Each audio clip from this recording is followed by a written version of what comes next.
नमस्ते, मेरा नाम अजीत कुमार। आप देख रहे हैं द बवाल। अभी हमारी मौजूदगी रिंगस मोड़ पे है, जो कि सीकर जिले में पड़ती है। खाटू श्याम का मेला लगा है, लक्की मेला के नाम से जो कि जाना जाता है। यह 28 फरवरी से लगा है, जो कि इसका समाप्ति 11 मार्च को होगा। और अभी हम ये जानने के लिए रिंगस मोड़ पे पहुंच चुके हैं कि श्रद्धालु कैसे आ रहे हैं। कोई भूपरी करते हुए आ रहा है, कोई किल पे लेटते हुए आ रहा है, कोई नंगे पांव आ रहा है। श्रद्धालु पैदल कोई झारखंड से आ रहा है, कोई उत्तर प्रदेश से आ रहा है, कोई पंजाब से आ रहा है, कोई हरियाणा से आ रहा है। मतलब कि बहुत ही दूर दूर से लोग खाटू श्याम का दर्शन करने के लिए आ रहे हैं। और श्रद्धालुओं का भीड़ उमड़ सी गई है एकदम। श्रद्धालुओं का ये भाव है अपने आराध्य के प्रति, अपने धर्म के प्रति, अपने भगवान के प्रति। उन लोगों का ये उल्लास है, उन लोगों का ये उत्साह है कि पैदल चलकर कई कई किलोमीटर दूर, हालांकि अभी रिंगस मोड़ पे हैं हम लोग। और आप ये देख सकते हैं कि यहाँ कितने सारे श्रद्धालु नीचे दिख रहे हैं। और यहाँ मोड़ पर फ्लाई ओवर है, और इस फ्लाई ओवर पे भी आप श्रद्धालुओं को देख सकते हैं कि कितनी भारी संख्या में श्रद्धालु आ रहे हैं। मैं कैमरे में बोलना चाहूँगा कि ये श्रद्धालु कैसे जा रहे हैं। भारी संख्या में, लाखों की संख्या में भीड़ आ रही है खाटू श्याम।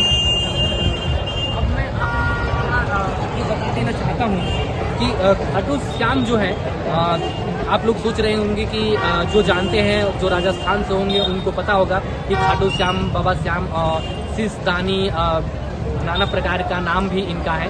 कोई शीशदानी कहता है, तो कोई हारे का सहारा कहता है, तो कोई बाबा खाटू श्याम कहता है। और थोड़ा इनके बारे में हम बता देते हैं आप लोगों को कि ये मान्यता है। महाभारत में ऐसा कहा जाता है कि महाभारत में जब महाभारत की लड़ाई हुई थी, जब भगवान श्री कृष्ण पांडवों के तरफ से रथ पे सवार थे और कौरवों के बीच में, पांडवों के बीच में जब लड़ाई हुई थी, तो पांडवों के पोते जो घटोत्कच थे, उन घटोत्कच का ये बेटा थे बर्बरिक, जो कि लड़ाई में इन्होंने माँ से एक वरदान, माँ ने इनको एक वरदान दिया था कि बेटा तुम जो हारे का सहारा बनना, यानी जो भी हारता होगा उनको तुम उबारना, उनके तरफ से होके तुम लड़ाई लड़ना। तो जब महाभारत की लड़ाई लड़ी गई, तो महाभारत में कौरवों की एक रणनीति थी कि हम शुरुआत में कम रहेंगे, कम संख्या में हमारी फौज जाएगी और लड़ाई लड़ेगी, फिर धीरे धीरे संख्या बढ़ाई जाएगी। तो जब ये बर्बरिक महाभारत की लड़ाई की तरफ आ रहे हैं, तो भगवान श्री कृष्ण ने देखा कि ये बर्बरिक तो आ रहे हैं, ये कौन है इतना योद्धा जिसके पास 3 ही बाण है। इनके पास 3 ही बाण थी, उस 3 ही बाणों में इनके पास इतनी क्षमता थी कि पूरी महाभारत को ये समेट सकते थे। हालांकि ये तो एक ही बाण में समेट सकते थे पूरे महाभारत को। तो भगवान श्री कृष्ण ने देखकर थोड़ा अचंभित हुए, थोड़ा उनको ये हुआ कि यार ये तो एक ही बाण में समेट दिया गया पूरा महाभारत, फिर पांडवों की हार हो सकती है। तो फिर भगवान श्री कृष्ण ने इनसे बर्बरिक से दान मांगा, इनसे बात किया, तो ये बताए, अपना नाम बताए। और फिर प्रूफ करने के लिए भगवान श्री कृष्ण ने ये कहा कि प्रूफ करो कि तुम कैसे पूरी लड़ाई जीत सकते हो, किनके तरफ से लड़ोगे। तो घटोत्कच का बेटा ये बर्बरिक ने बोला कि मैं जो भी हारता होगा, जो भी पक्ष हार रहा होगा, उन्हीं के तरफ से लड़ाई लड़ूंगा। तो भगवान श्री कृष्ण वो तो सब जानते हैं। फिर उन्होंने ये सोचा कि यार ये तो फिर कौरव जीत जाएगा, क्योंकि उनकी रणनीति थी कि पहले हम कम रहेंगे, पहले हम हारेंगे, उसके बाद हम अपने बढ़ाएंगे, हम अपनी सेना को धीरे धीरे विस्तार देंगे, फिर अपनी सेना को धीरे धीरे बढ़ाएंगे।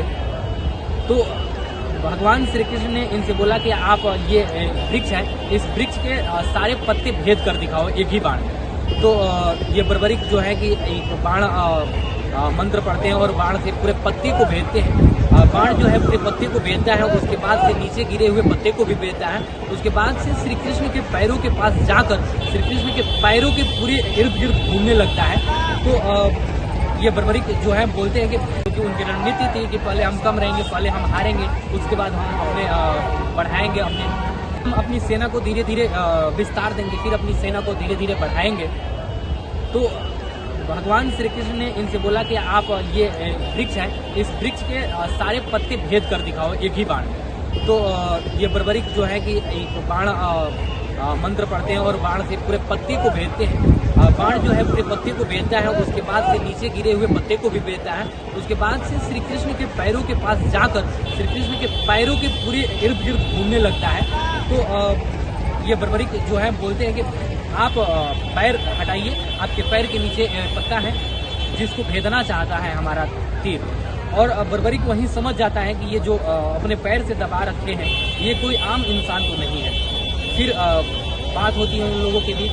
फिर भगवान श्री कृष्ण उनसे दान मांगते हैं और दानी भी इन्हें कहा जाता है। शीश दानी, यहीं से कहानी स्टार्ट होती है शीश दानी की। तो भगवान श्री कृष्ण ने इनसे शीश मांग लिया, दान में शीश मांगा। बर्बरीक ने जब दान मांगा तो बर्बरीक ने सोचा कि ये आम इंसान तो नहीं हो सकते। फिर बर्बरीक ने बोला कि हे प्रभु, मैं शीश दान करूंगा पर एक शर्त पे, आप अपने रूप में आइए, ओरिजिनल रूप में आइए जो आपका रूप है, और विराट रूप में आपका देखना चाहता हूँ। फिर इसे इन्हें दिखाइए, आप देखिए ये कैसे आंखों के साथ आ रहे हैं, श्रद्धालु पूजा कर रहे हैं। और फिर कहानी मैं स्टार्ट करता हूँ कि फिर उन्होंने शीश दान में दिया और शीश हंसी खुशी से अपना सर काटकर भगवान श्री कृष्ण को दान में दे दिया। और उनका सिर एक भगवान श्री कृष्ण उनके सिर पर फिर अमृत जल का छिड़काव करते हैं और उसको एक चोटी पर रख देते हैं। बर्बरीक एक ऐसा, मतलब उन्हें भगवान ही मान लेते हैं, भगवान ही कहते हैं। तो एक ऐसे व्यक्ति थे जो कि पूरे महाभारत को बैठकर मतलब उन चोटी पर उनका सिर था और पूरी महाभारत को देखा उन्होंने। जब पूरी महाभारत की लड़ाई खत्म हो गई तो पांडवों ने अपना अपना श्रेय लेने लगा कि हमने महाभारत को जिताया, हमने जिताया। तो फिर हुआ कि इस चीज़ को वही बता सकता है अच्छे से जो देखे हो पूरे महाभारत को। फिर भगवान श्री कृष्ण बर्बरीक के पास ले जाते हैं और बर्बरीक से पूछा जाता है कि आप बताइए इस लड़ाई में किन्होंने ज़्यादा अहम भूमिका निभाई है। फिर बर्बरीक बताते हैं कि इस लड़ाई को लड़ने में सबसे ज़्यादा भूमिका श्री कृष्ण ने निभाई है, क्योंकि लड़ाई तो लड़ कोई और आता, पर पूरी लड़ाई की योजना जो बनाने वाला है, पूरी लड़ाई करवाने वाला है, पूरी लड़ाई को अंजाम दिलाने वाला है, वो भगवान श्री कृष्ण है। फिर भगवान श्री कृष्ण ने बर्बरीक को वहीं आशीर्वाद देते हैं कि जाओ आप कलयुग में अवतार लोगे और कलयुग में हमारे नाम से, बाबा श्याम के नाम से घर घर पूजे जाओगे और बाबा श्याम के नाम से जाने जाओगे। तभी से भगवान खाटू श्याम जो है भगवान श्री कृष्ण के नाम से ही, बाबा श्याम के नाम से भी जाने जाते हैं। और ये सीकर जिला में पड़ता है बाबा खाटू श्याम का मंदिर।